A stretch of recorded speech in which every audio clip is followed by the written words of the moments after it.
자, 여러분, 오늘 우리가 파헤쳐볼 아주 흥미로운 주제 속으로 바로 들어가 보겠습니다. 요즘 전 세계적으로 정말 뜨거운 감자죠. 바로 빈집 및 세컨드 하우스 과세 정책입니다.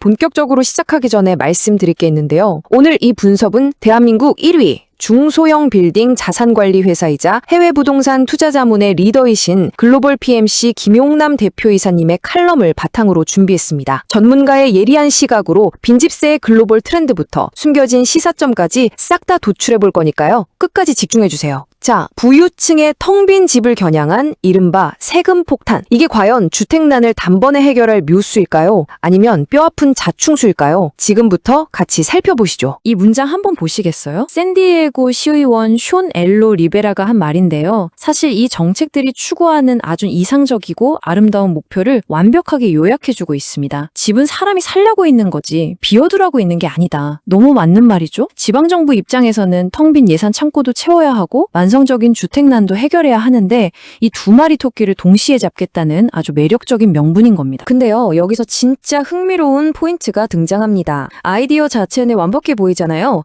하지만 막상 도시들이 서류상에 있던 이 세금을 현실 세계에서 거두려고 하면 엄청난 괴리가 발생합니다. 이상과 현실의 충돌이라고 할까요? 도대체 현장에서는 어떤 복잡한 일들이 벌어지고 있는 걸까요? 상황을 좀 더 생생하게 그려보기 위해서 뉴욕 맨해튼 같은 곳의 최고급 럭셔리 부동산 시장을 한번 상상해보세요. 밤이 되어도 불이 켜지지 않는 수십억, 수백억짜리 펜트하우스들, 이른바 세컨드 하우스들이 널려 있습니다. 예산 부족에 시달리는 도시들 입장에선 당연히 저기 비어있는 부자들 집을 타겟으로 삼으면 예산 구멍을 메울 수 있겠다라고 생각하게 되는 거죠. 자, 첫 번째 파트, 현실 세계의 성공 사례들입니다. 본격적인 논란을 다루기에 앞서서 이 정책이 실제로 꽤 훌륭하게 작동했던 곳들을 먼저 짚고 넘어갈게요. 화면에 60%라는 숫자 보이시죠? 엄청난 수치입니다. 캐나다 밴쿠버의 데이터인데요. 2017년에 빈집세를 처음 도입했을 때 대략 2,500채 정도가 비어 있었는데 2024년에는 무려 1,000채 미만으로 뚝 떨어졌습니다. 빈집이 60%나 감소한 거예요. 세금이라는 강력한 채찍이 소유주들의 행동을 실제로 바꿨다는 결정적인 증거죠. 대체 왜 이런 결과가 나왔을까요? 루항 교수팀의 연구가 그 인과관계를 아주 명확하게 설명해 줍니다. 집주인들 입장에선 빈 집으로 놔두면 세금 폭탄을 맞으니까 울며 겨자 먹기로 집을 임대시장에 내놓게 되는 겁니다. 그러니까 자연스럽게 시장의 주택 공급이 늘어나고 결과적으로 미친 듯이 오르던 임대료가 장기적으로 안정화되는 효과를 가져온 거죠. 정책 의도가 100% 적중한 겁니다. 캐나다만 그런 게 아닙니다. 유럽으로 가볼까요?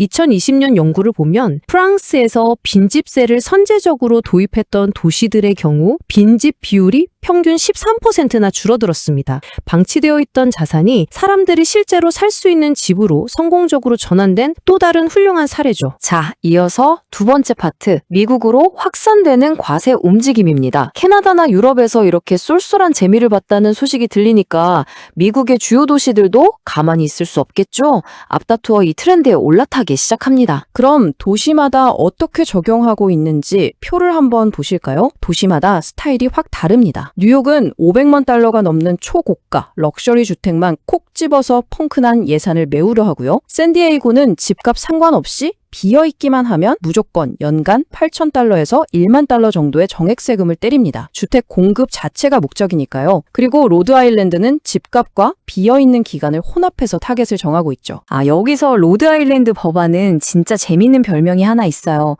바로 테일러 스위프트세입니다. 왜냐고요? 세계적인 팝스타 테일러 스위프트가 이 지역 해변가에 수백만 달러짜리 맨션을 갖고 있는데 1년의 절반 이상을 비워두거든요. 그러니까 이 세금이 누구를 정확히 조준하고 있는지 이름만 들어도 딱 감이 오시죠? 극소수의 초부유층 말입니다. 세 번째 파트, 복잡한 현실과 회피 전략입니다. 자, 이제부터 진짜 흥미진진해집니다. 서류상으로 부자들 빈집에 세금 매기자 하는 거랑 실제로 그 돈을 통장에 꽂히게 만드는 건 완전히 다른 우주 이야기거든요. 이 그래프 차이 좀 보세요. 뉴욕시는 처음에 아주 장밋빛 꿈에 부풀어서 매년 5억 달러는 거둘 수 있겠네? 라고 기대했습니다. 근데 뉴욕시 감사원장이 팩트 폭행을 해버리죠. 현실적으로 계산해보면 잘해봐야 3억 달러대일 거라는 겁니다. 왜냐고요? 부자들이 바보가 아니잖아요. 그 큰 돈을 순순히 낼 리가 없죠. 부유층들은 상상을 초월하는 회피 전략을 씁니다. 그냥 친척 이름으로 주 거주지 등록을 해버리거나 복잡한 신탁이나 유한 책임회사 뒤로 소유권을 싹 숨겨버립니다. 아니면 어떻게 할까요? 아유, 더러워서 안 산다 하면서 아예 세금이 없는 다른 도시로 집을 팔고 떠나버리는 엑소더스를 선택하기도 하죠. 이렇게 되면 도시 입장에서는 세금을 걷기는커녕 있던 부자들마저 놓치는 막대한 손실을 보게 되는 겁니다. 이게 그냥 서류상의 문제로 끝나는 게 아니에요. 실제로 뉴욕 시장이 억만장자인 켄 그리핀의 저 2억 3,800만 달러짜리 펜트하우스를 타겟 삼아서 부자 증세 홍보를 한 적이 있거든요. 그랬더니 그리핀이 어떻게 했게요? 본인 회사인 시타델이 뉴욕 파크 애비뉴에서 진행하려던 무려 60억 달러짜리 건설 프로젝트를 확 엎어버리겠다고 경고했습니다. 자본이 뿔나서 떠나버리면 지역 경제가 얼마나 흔들릴 수 있는지 보여주는 아주 소름 돋는 사례죠. 게다가 우리가 진짜 걱정해야 할 건 이런 의도치 않은 피해자들입니다. 샌디에고의 앨런 슈어 같은 분이요. 이분은 억만장자도 아니고요. 그냥 정기적으로 병원 치료받으려고 작은 콘도 하나 오가며 쓰는 평범한 분이거든요. 근데 이 정책 때문에 갑자기 수천 달러의 세금 폭탄을 맞게 생겼습니다.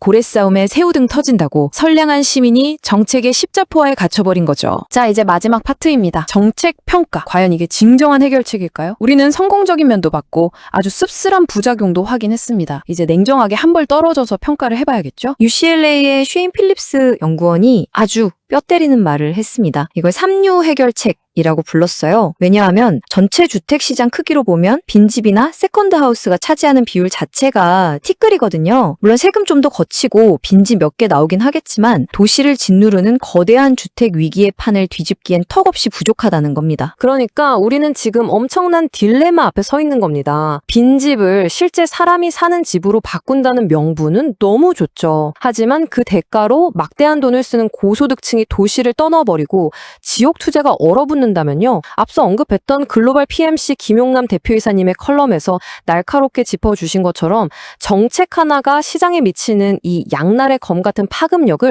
우리는 다각도에서 아주 신중하게 따져봐야 한다는 결론에 도달하게 됩니다. 지금 이 순간에도 전 세계의 많은 도시들이 이 거대한 사회적 실험을 진행하고 있습니다. 여러분은 어떻게 생각하시나요? 빈집에 세금을 때리는 게 주택난을 푸는 마스터키가 될까요? 아니면 그저 부유층들의 지갑을 세금 없는 옆 동네로 쫓아내는 방아쇠가 될 뿐일까요? 이 막대한 경제적 도박 속에서 진짜 승자는 누가 될지 오늘 이 분석을 통해 여러분도 꼭 한번 생각해 보시는 계기가 되었길 바랍니다. 오늘 준비한 내용은 여기까지입니다. 함께 해주셔서 감사합니다.